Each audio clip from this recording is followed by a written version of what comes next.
for example, the houses we've got, they're on Rightmove as sold at 200, but what they don't tell you is that we've actually agreed at 150. Yes. Oh, well, yeah, sure, we can get you 140. And they're just saying whatever they want to win the instruction. Doesn't mean it's actually going to sell. Again, kind of comes back to why I think some people struggle with deal packages, but the reality is you need, if not experience, a very good amount of knowledge, because you're going to be coming up against problem properties, and it's your job to find the solution, present the opportunity, here's the property, here's the problem, here's the solution, and present that to an investor and be able to sell it.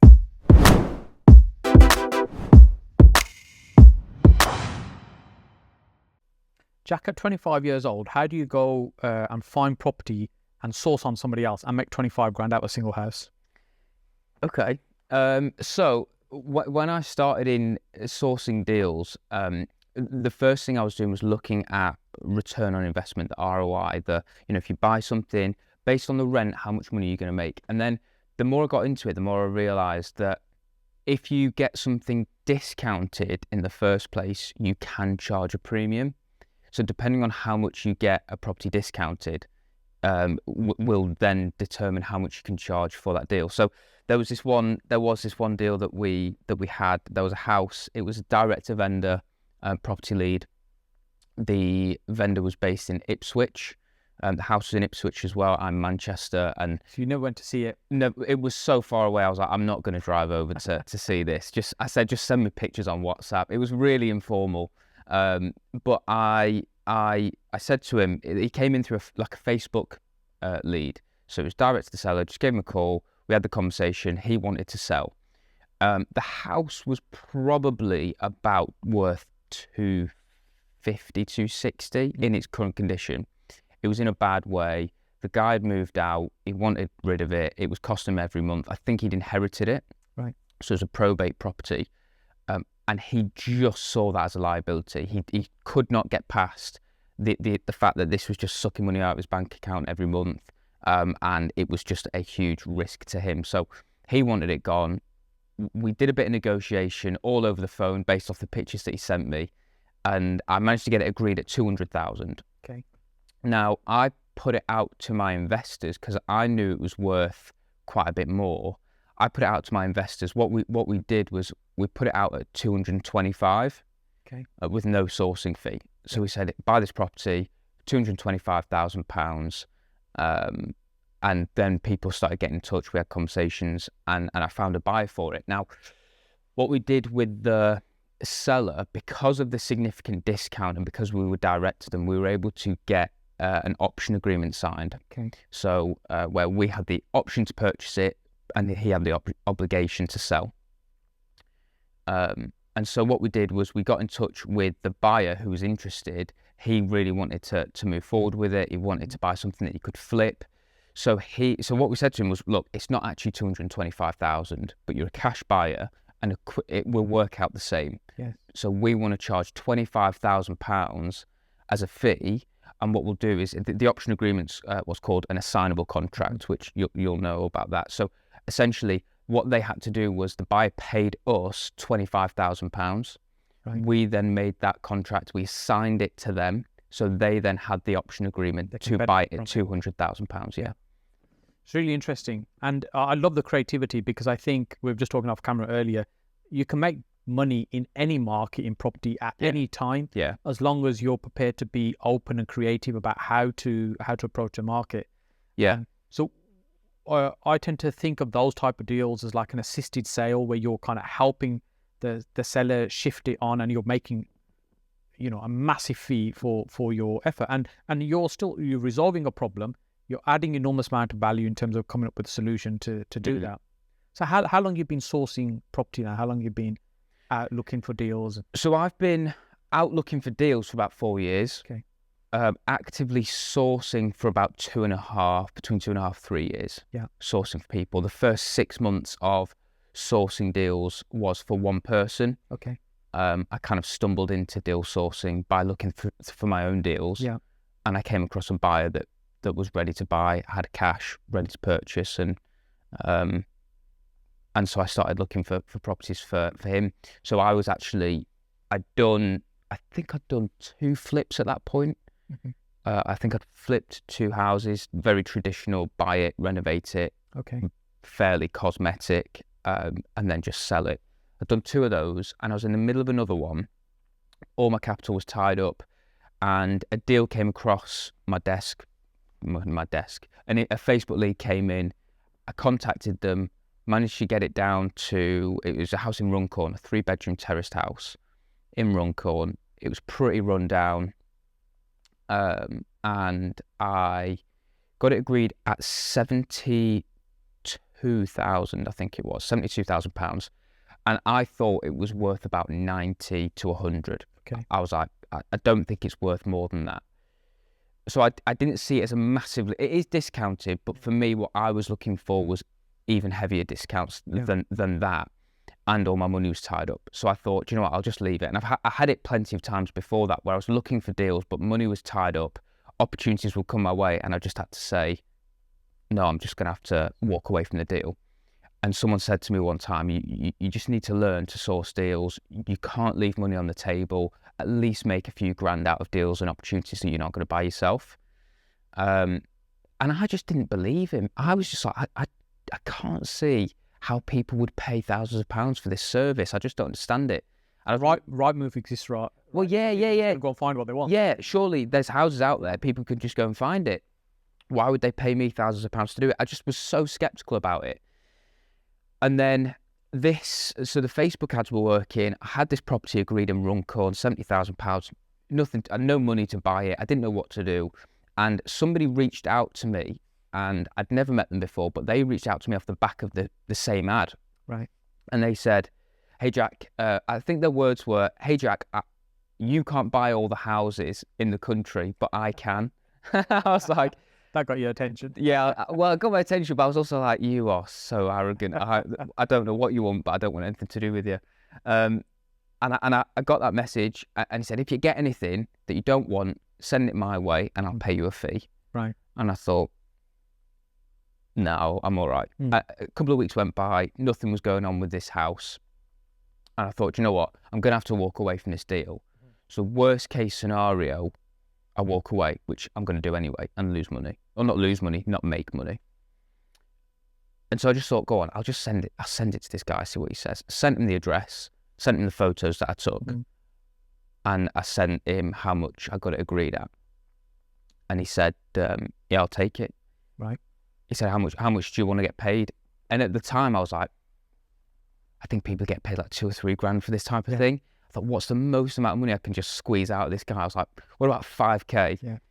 And he just went, yeah, sure, send me bank details. And that was it. Literally, that was it. He just said, send me an invoice and I'll get it paid. Sent him an invoice, money hit the bank account, introduced him to the seller. And that was it. Job done. It was really informal. There was no investor pack. There was no, here's the calculations I've done. It was, here's the address, here's the photos, here's the price. Do you want it? All over a Facebook message. Right. And he said, yeah, sure. And he paid me there and then. I think it's really interesting what you've just shared. And if we unpack some of that, I suspect he'd been watching you for a while. So he probably already knew a little bit about you rather than just on the face of it. So he's probably got to know, like, and trust you by seeing you online anyway. And so he has a degree of comfort. And he knew what he was doing in terms of what he's looking for and stuff like that. Yeah, he buys a lot of houses. He buys kind of 30, 40 houses a month. And to be honest, I don't know if he'd been watching me for a while. He's never said. He's just money driven, numbers driven. Yeah. If the numbers stack, he doesn't care who you are.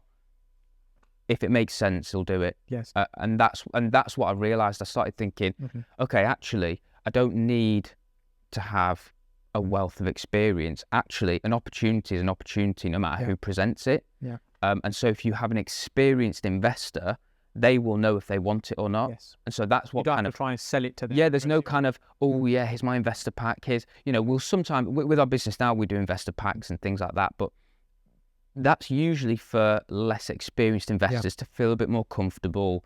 It creates a bit more of a premium product. People feel a lot more comfortable with it. But I still work with that original investor now, and it still is, here's the address, here's the pictures, do you want it? Yes. and it's really simple and it's numbers focused and it's purely about the opportunity in front of him. Is he still on his way of building the biggest portfolio in the country, or what does he do with He sells everything. Okay. So my understanding from the conversations we've had is he's got a few commercial properties that give him a really good return on his money, but everything else he just sells. So does he then renovate, improve, and sell, or nothing?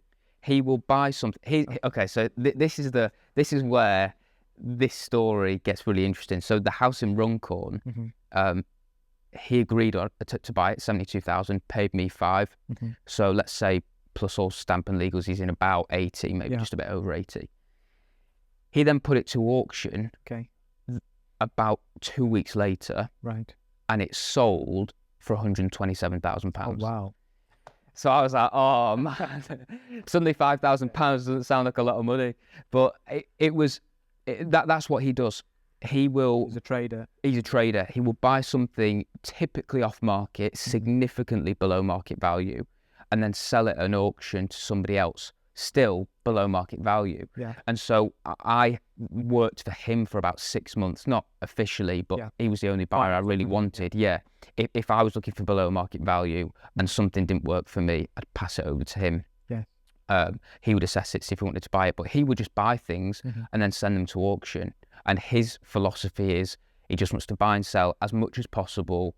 It's about trading. It might be small margins, but it's about volume, it's velocity. How many can you get through? So some of the deals we've sent him, he will make £3,000 profit on. Yeah. But he would still rather we gave him that deal than not. He's like, I'll do those deals all day, every day. I don't mind.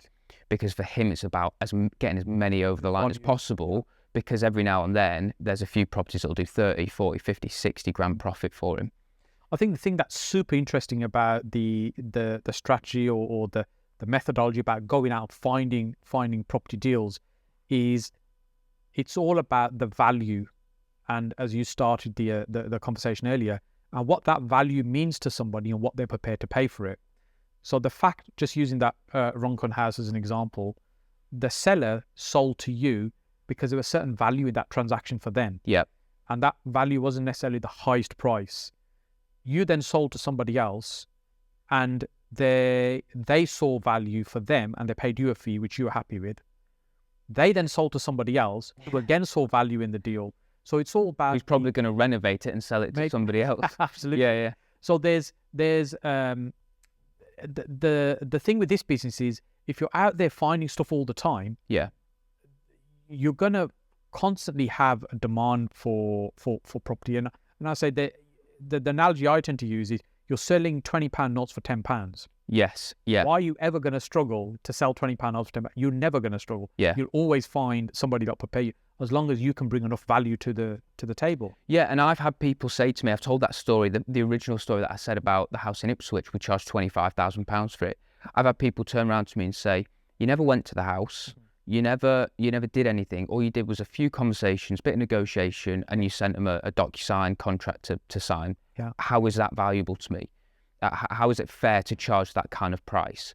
And exactly like I say, it's not about the amount of time I've put in. It's not about the amount of skills that I've done to make that deal happen. The reality is, it's just the opportunity that you're providing. Is that going to make you money? The person who bought it off me, they bought it for 225 all in. They put it on the market the day after, sold it on the open market for 290,000. Wow. Did nothing to it. Yeah. So everybody wins in that. Yes. In that. Yes. And it's not about that you've took advantage of anybody in that situation. The seller, or what would term motivated seller, they were keen to sell. So there's a degree of motivation. And what you offered them was a solution to their immediate needs and said, look, we can do this in this time frame. It gives you this. And he says, if you can meet those needs for me, then I'm happy at this figure. That's essentially what's happened. Yeah.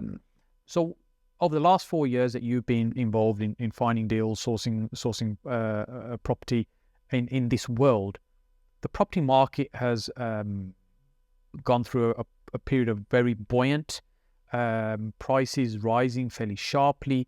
And in a market where lots of people are complaining, oh, we can't find any deals. Jack, what are you doing differently to find below market value, which is like trying to find a needle in a haystack sometimes? I think what we're doing differently to find deals, it's a good question.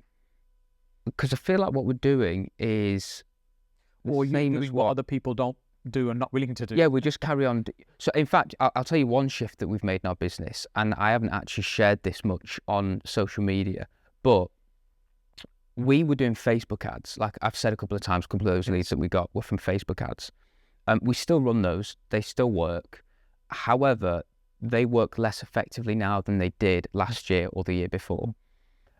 Last year, I think it must have been between 9 and 12 months off of using Rightmove to find deals. I just completely ignored it. Yeah. Because what I was finding, and you'll know that you'd call a property that had been on the market for half an hour, and they'd say, oh yeah, we've got 40 viewings booked on and there's no more space. Yeah. And then those 40 viewings would happen, and it was a 200 grand house and it sold for 230. Yeah. It was just ridiculous. And so I just thought there's absolutely no point doing that. So what I'm going to do is I'm going to get direct to the seller, and I'm going to get it negotiated below the market value before the agent gets them, tells them they can sell it for 20% over the value of it, things like that. So that worked in that market at that time. What I'm seeing now is a real shift. So I'm back on searching for things on Rightmove, because what I've noticed, just purely by doing sheer volume of stock, is that the market isn't growing as quickly as it was, but there's a lot less buyers out there to compete with. And so whilst properties are still being advertised at a really high price, and I still think agents haven't quite clocked on to the fact that the market is shifting, it is changing, they haven't factored that into the prices. So if a house sold, a 2-bedroom terraced house on one street sold for £150,000 last year, they're advertising it for 160 this year, assuming it's gone up by that much in value. And the reality is it's a supply and demand thing. Last year there was loads of buyers, now there's a lot less. So whilst property prices appear to still be quite high, we're going on to Rightmove and we're negotiating significantly below the asking price. We actually just completely ignore the asking price in general. We look at a property, we see if there's an opportunity to add value, we work out what the seller's situation is and see if we can accommodate a solution to that. So if somebody wants to sell quickly, actually, they are still willing to take a significantly below market value offer, and you've got a lot less people competing with you for the same property. So we've got 2 properties in the pipeline at the moment that were on. One was on for £150,000. We've currently got it agreed at 105. Okay. One was on the market for £200,000. We got it agreed at 150. So both around £50,000 below the asking price, and we're talking 25% below the asking price or more. So on the face of it, things don't seem to have changed, but actually when you dig a little bit deeper, you find that properties on the market are actually, behind that is a seller who's desperate to sell. And what we're finding, a real common theme, is that a lot of properties are coming back on the market because somebody agreed to buy it at an overinflated price, interest rates changed, mortgage ran out, and so they now can't move forward. And so the chain's collapsed, it's all gone wrong. This is not going to work. They're pulled out, and the seller's thinking what's going on. Exactly. It's really funny that I was having a conversation with the seller last night in a property, and he was about to go to the market, and he said the estate agent said to me we can get about 220,000 for this. And I'm thinking, so I said, where did you get the figure from? Well, there's a property that sold for 225. I said, well, actually, I've got a bit more information on that property. Let's talk about it. I said, it was listed for 225 in August last year, or October, I think, last year. Then the price dropped 3 times. Then it was sold, but the sale still hasn't completed. So we're 7 months on, and the property still hasn't completed, and the offers are under £200,000 on that. And that was quite a surprise. And that's, as you said, that's the story behind what you see at the front. And that's why the demand thing is key. And that's what people don't realise, and agents aren't realising it. They look for comparables based on what's on the market at the moment. But something might be on Rightmove as sold subject to contract. But for example, the houses we've got, they're on Rightmove as sold at 200. But what they don't tell you is that we've actually agreed at 150. Yes. So the market is changing. I think it is starting to catch up, but the agents are still advertising things at crazy prices. You know, the agents, no disrespect to what they're doing, their job is to try and get that property listed and get it on the market. So they're not going to be telling the seller, look, do you know what, if I was you, I'd leave it for now, mate. The market, maybe just try again in a year's time. They can be saying, yeah, the market's buoyant, we can sell that for you. We're still getting phone calls, maybe not 20 an hour, but we're still getting calls. Yeah, and that's it. And it's like, oh, well, the agent down the road told me I could get 130 for my house. Yes. Oh, well, yeah, sure, we can get you 140. And they're just saying whatever they want to win the instruction. Doesn't mean it's actually going to sell. And then when it sits there for a while, then it's a case of, well, look, we've tried selling it, the market changed, maybe you need to drop the price. And in the end, it doesn't really serve the seller really well. And although we've been a little bit critical of estate agents there, what we're talking about is not that dissimilar in terms of a model. Yeah. So for someone maybe watching or listening to this who doesn't quite grasp what we're referring to in terms of sourcing that, explaining in the context of an estate agency what we're talking about. Yeah. So as a deal packager, you mean? Yes. Yes. So as a deal packager, the way I describe it is we are estate agents that represent investment buyers. Mm-hmm. So in America, they have this model down to a T and everybody benefits and they get paid a lot. And it's a brilliant model. We just don't have this it's not as common really in the UK. But you'll have a buying agent and you'll have a selling agent, someone that represents a buyer, someone that represents a seller. And those two agents can work together to bring their buyer and their seller to the table to provide a house that the buyer wants and to provide a buyer that the seller wants. Yes. So it works beautifully. They get paid a really good amount. They'll get paid 5 to 10% or something on an agency fee. It's just not that common in the UK, but actually that's what we're doing. We are the buying agent. And so we are finding good quality properties, particularly in the investment field, for our serious buyers that are ready to purchase. So in a traditional estate agency, when you put a property up for sale and you're selling, say, for example, your home or an investment property, you're paying the agent a fee to sell the property. Yeah. In this model here, it's actually the buyer that's paying the fee. That's the thing that's different. Yeah. So from a compliance point of view, it really, all this sits under the similar things that are applicable to an estate agency. Yeah. If you get signed up to, we've started an estate agency this year, again, and the requirements to get signed up to Rightmove are anti-money laundering, it's being registered with a redress scheme and all the other things, because actually being an estate agent is exactly the same thing what you're doing as a deal packager. Yeah. And it's a very popular thing that people talk about in the property space and the property investing space. And I think it's a core skill. It's a must-have skill. Yeah. It's where I started. It's where my journey started in property. But lots of people tend to attempt it, maybe give up, not get results in trying to find deals. Why do you think that is? I think people think it's going to be easier than it is. Mm-hmm. And actually, in the same way that I was talking about one of my investors, that it's all about volume, velocity, even for small margins, it's kind of the same thing with deal packaging. A lot of people will come to me and say, I've been trying to source a deal for 3 months, nothing's working, I'm thinking about giving up. And I'll say to them, okay, how many houses have you been in?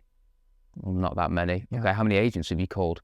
Well, actually not that many. And do you know what I mean? It's actually that for a lot of people, they really want to, but they think that after 2 or 3 phone calls, they should have a deal agreed, and it's just not the case. Yeah. And it's very tough because really it's a type of sales. That's what we're doing. Yeah. We're saying, although you're not selling a product or a commodity, what you're doing is selling yourself and say, sell your house to me or through me. That's essentially what you're saying. And so you're setting yourself up massive amounts of rejection, and most people are not prepared for that. And when we talk about leafleting, I've had many conversations with people as well. Say, we're doing leaflets. How many leaflets have you done? I've done like 200 leaflets. Oh, what, 200 leaflets? What, in the last hour? No, altogether. Why? How many should I be doing? I said, well, I can only give my numbers. When I was leafleting, I was doing batches of 100,000. Yes, yeah. It was like, you were like carpet bombing the town. Yeah. Someone I know was, they decided to do a leaflet drop in the north of Wales.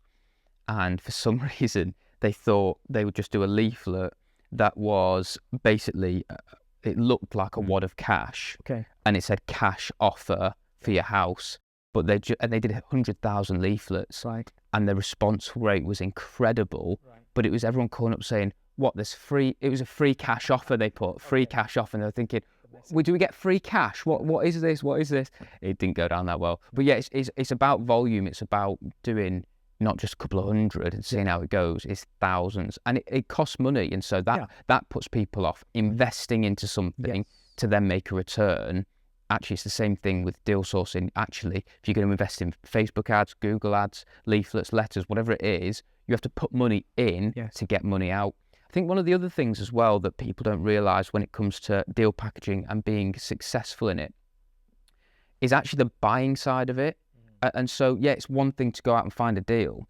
But what I find is that there's actually quite a few people who can go out and find a deal. The problem is they haven't lined up a serious investor.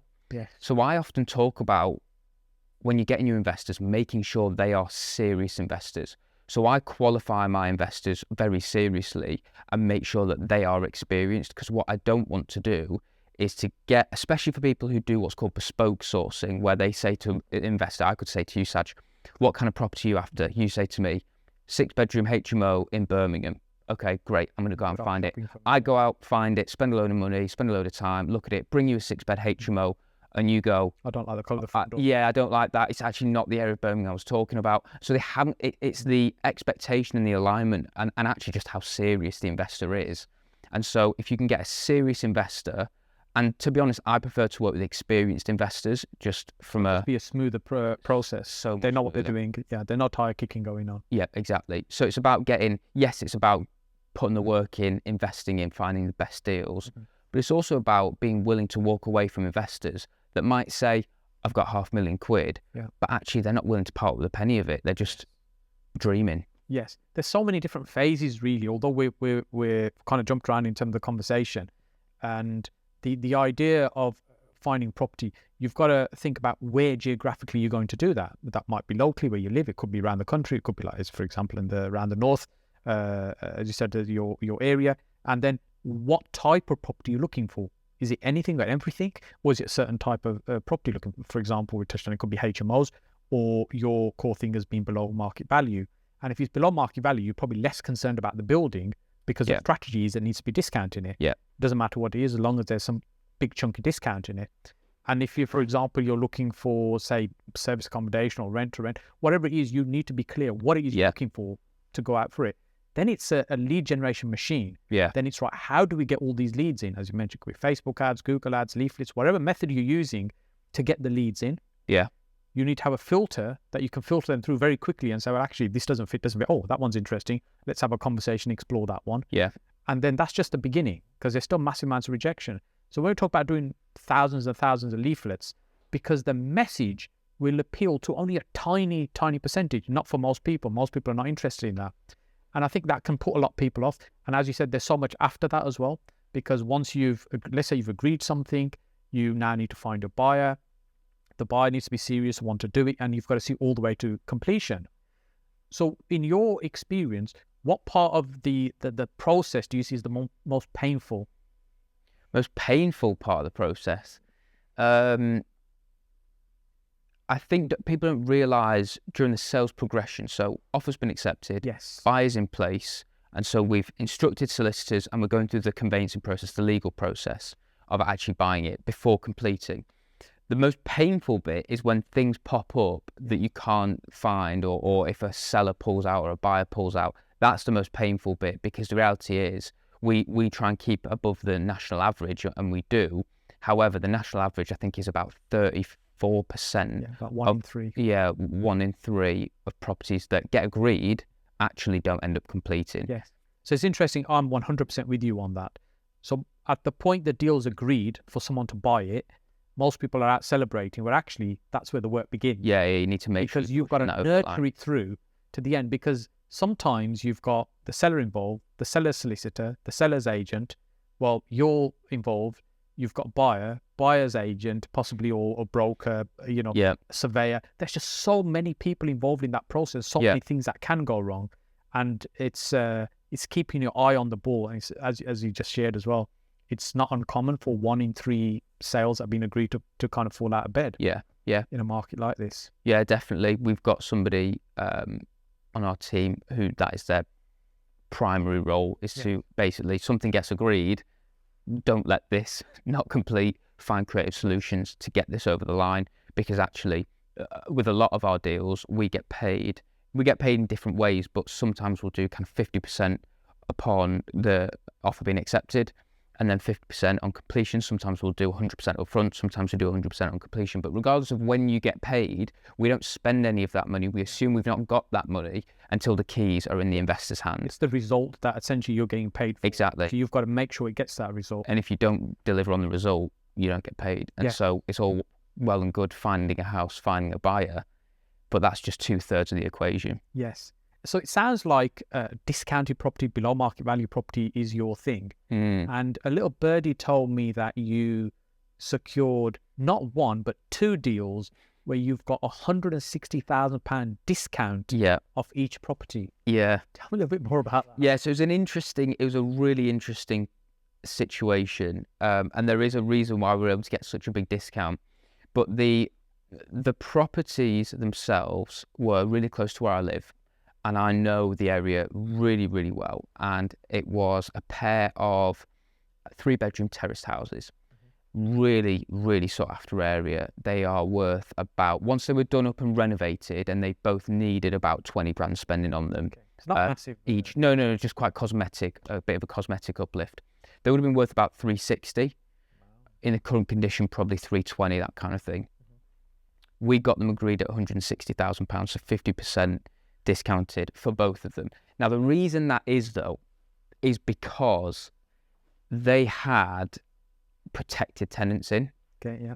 And so some people might not be aware, protected tenant is essentially, so the situation that unfolded in this was that the person who owned the properties passed away, passed it down to family was selling it. Before the person passed away, they signed an agreement with the tenant saying that they would be protected tenants regardless of what happens to him. And the tenants were paying, and that means that essentially you can't get rid of them. Yes. Unless the tenants decide to move out or the tenants pass away, you cannot get rid of those tenants. Some of those protected tenancies, the next generation can actually... Yeah, they can. Yeah, so if family then decide to move in. So it was a really sticky situation, and what made it worse was these 2 properties were rented out, one for £250 a month, right, and one for £300 a month. Gosh, which at some point in the past would have been a decent rent. That would have made sense. Yeah, when you, but not today. Yeah, years ago when you bought it for 10 grand, but when it's worth 300 plus, it really devalues the property. Yes. So when you think of that in terms of just a context, in terms of return, that's probably like what 1% return on your money at 300 something thousand. Yeah. It makes no sense for somebody to want to buy them. Not at all. You literally you could actually be better off putting your money in the bank. Yeah. Which is ridiculous when you're thinking about buying property. So that was a really interesting situation. Now the investor that I had for that, it's the trader I was talking about. Yeah. He loves risk. Yeah. Absolutely loves risk. And so he was willing to take that on at a 50% discount. Yes. With the assumption that he would then sell that on to somebody else. But it was interesting getting something agreed 50% below it. Phenomenal. I think the real learning there is that the bigger discounts come with bigger problems, and that's it. Bigger challenges, and that's what people don't realize. So I get a lot of people say to me, "I'm not buying that house. It's 25% discounted, but it's got a problem tenant." Yeah, and I'm like, "That's why." Yeah, well, that's the problem. Yeah. What?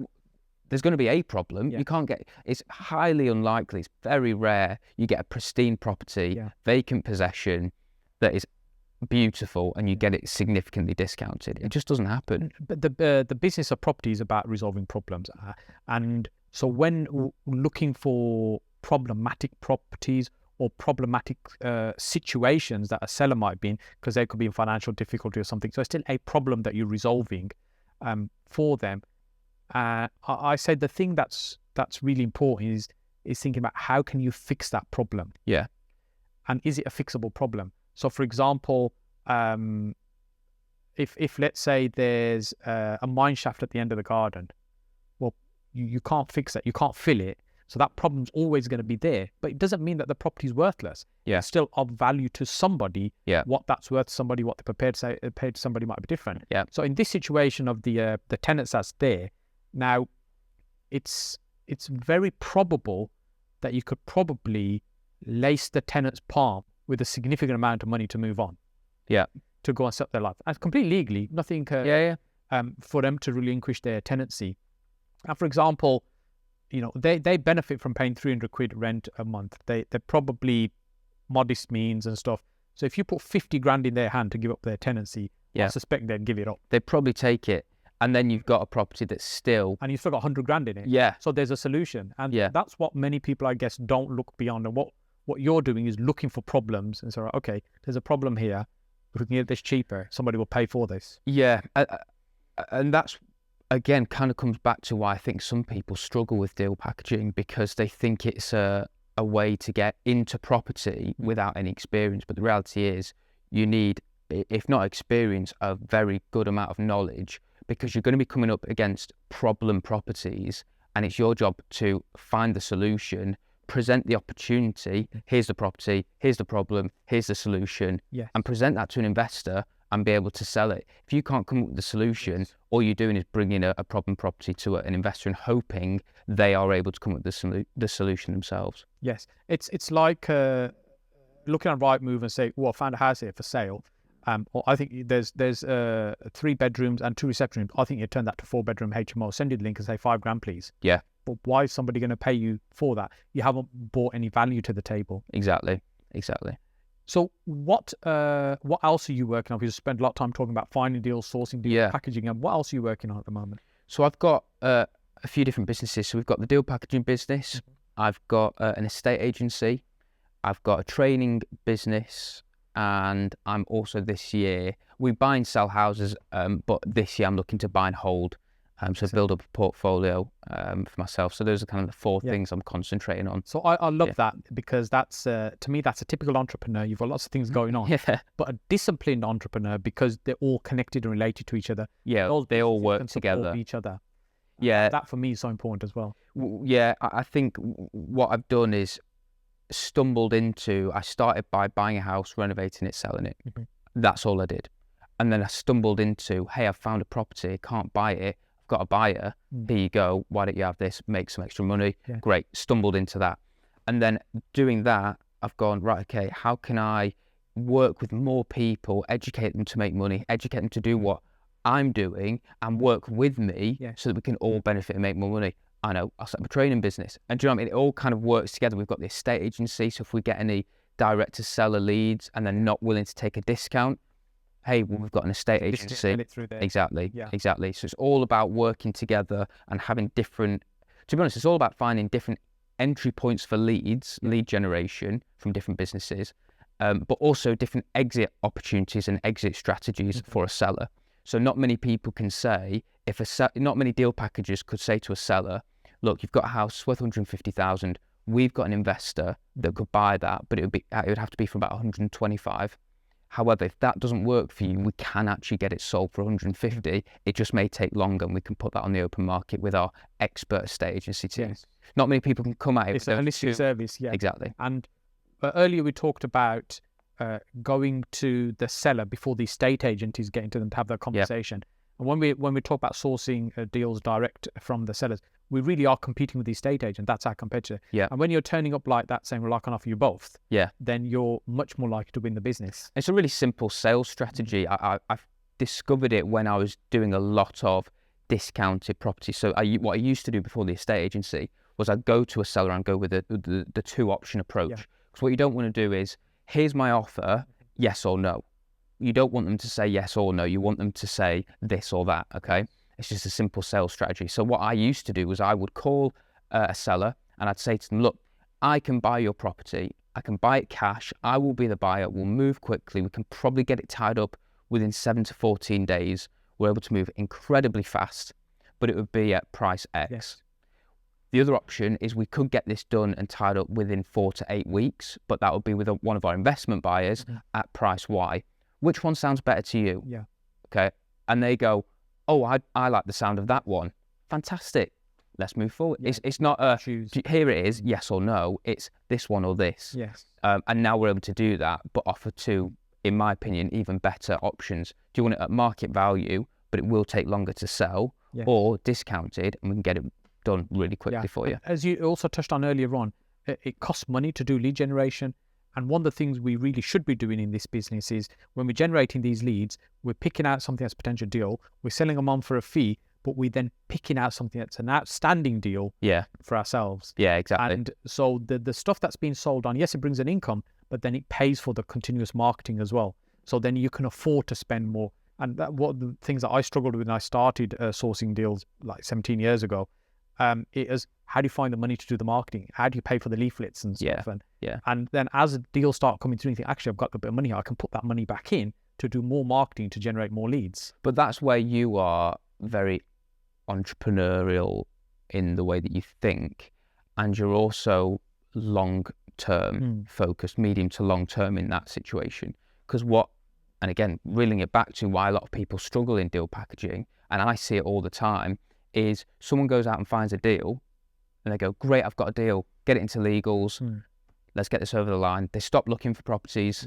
3 months down the line, 4 months down the line, sale completes, great, I've got my £4,000, fantastic. Oh, I should probably go find another one.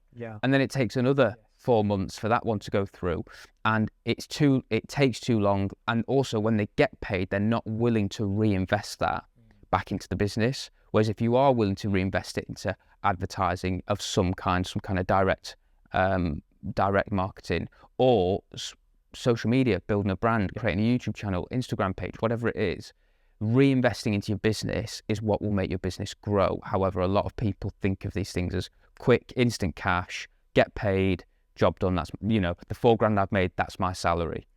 Well, there's lots of other costs involved if you want this to be a business that grows. Thinking about it as a business, and the pipeline thing is fundamental in particularly in this business. It's very easy to go into feast and famine mode where you've got a deal, fantastic, makes money, but then there's nothing. Then there's a period of famine for ages until the next one comes along. But when you have this abundant mindset, well, look, that's fine, this one's not a deal, move on to the next one, and you just constantly, like a conveyor belt, they're coming along, then there's no fear or loss that actually, if I don't do this one, it's fine, something else will. At least, or we've got 6 deals in conveyancing, we've got 10 deals in legals. Right, one of them hasn't worked out, but it's all right because next week we've got the next one that's going to be coming off. So you touched on the importance of a brand as well, which I equally agree that it's super important. When people are in the space of trying to find deals, either as a sourcer or when they're trying to sell deals, what do you think it is that they should be doing in terms of building a brand online, like social media these days?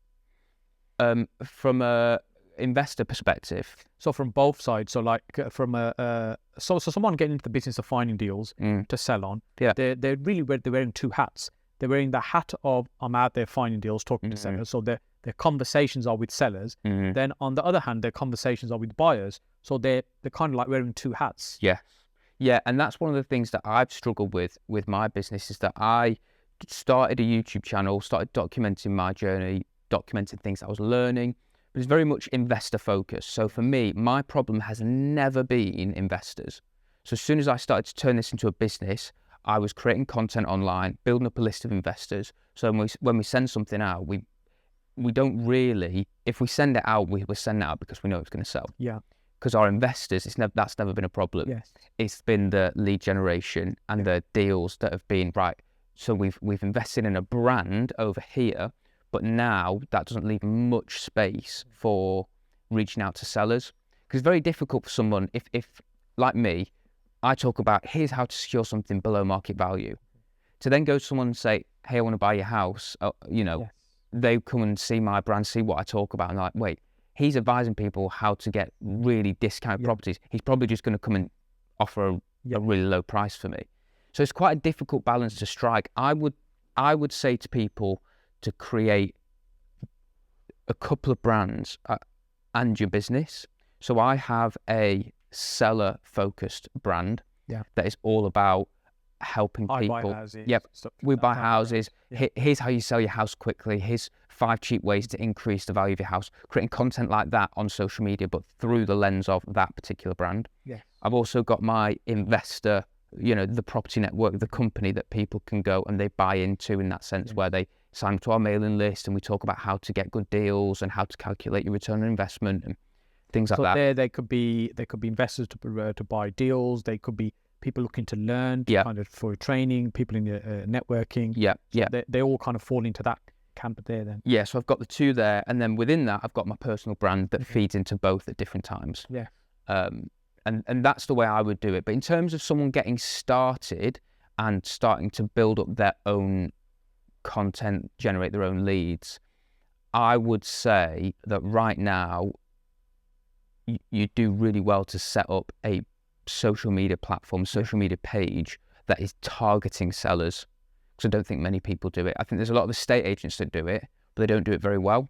Yeah, and the brands, in my mind, they don't have a connection with the seller. So talking before about people buy from people, and if you've got XYZ Estate Agency Limited, well, the seller doesn't really care, and they don't really feel the connection. But if it's an individual saying, look, this is how you can sell your property quickly, these are things you need to be aware of, this is your time frames, they can build that connection. And you're quite right, very few people taking the time to build that. Takes a little bit of time, but massive rewards. Yeah, people buy into people, and so you can create businesses. Like I've got my companies, but really people trust me, and they buy into me, and so that is something to manage. But I do genuinely believe, and this is something we are working on moving into, I do feel like there is space on social media to create content directed at sellers, and I think you would reap a lot of rewards from that if you were to invest in that. Yes. Yeah, and I think social media is such a powerful tool, and most people are not using it well. I don't think we're using it as well as we could have. I think we do okay, but I think there's so much more that we could do. I was listening to a podcast this morning where Ryan Sherhant was on, the New York agent guy, the kind of celebrity, and he's built a massive multi-million-pound estate agency business with a view to making it the biggest brand. But when you look at his story, it's all about him building his presence, and that's what it's about, from the reality TV shows and selling property. And so it's the brand, the name that builds that. And if someone taking time to do that now, it can feel you're not getting a result immediately. I'll put up my Instagram page, I've got 3 followers, I've got no business out of it now. Yeah.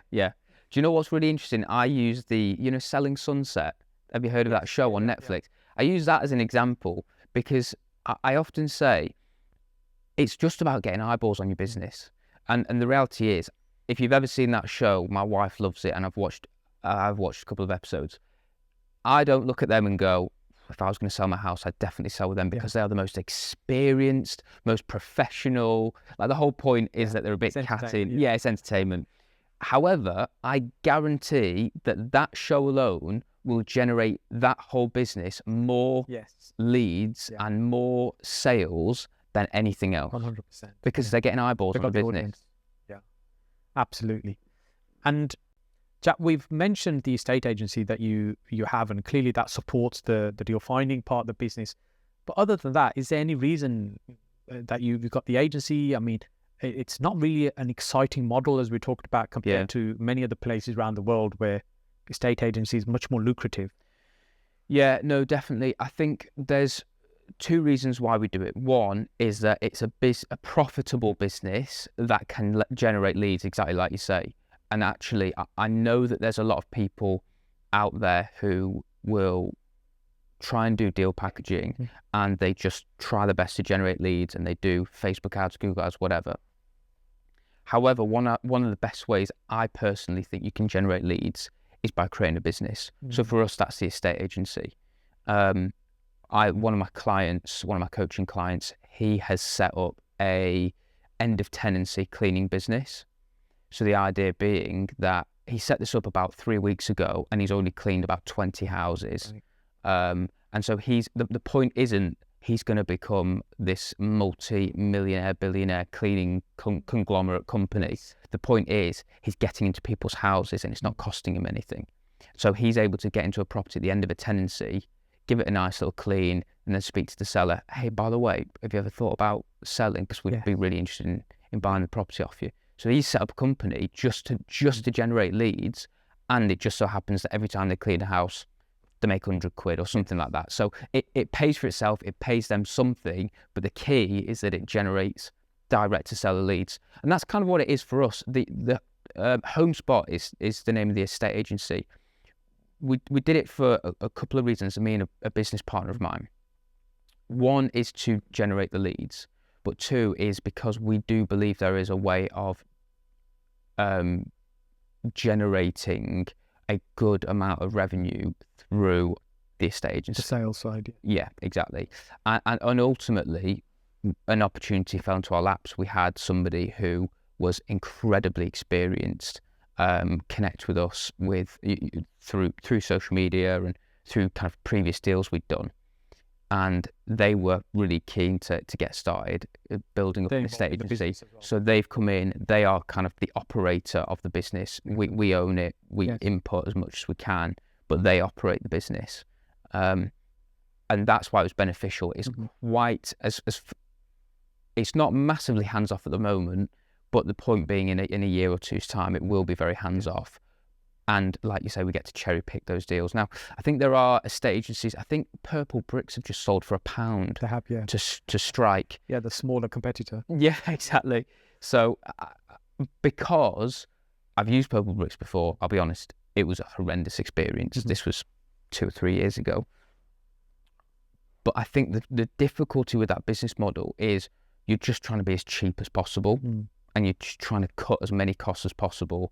And it just doesn't end with a good service that you provide. There's no margin to provide a decent service. People think, okay, I'll get my property advertised on Rightmove, so it'll probably sell. So the cheapest way I can get it onto Rightmove, I'll just do that.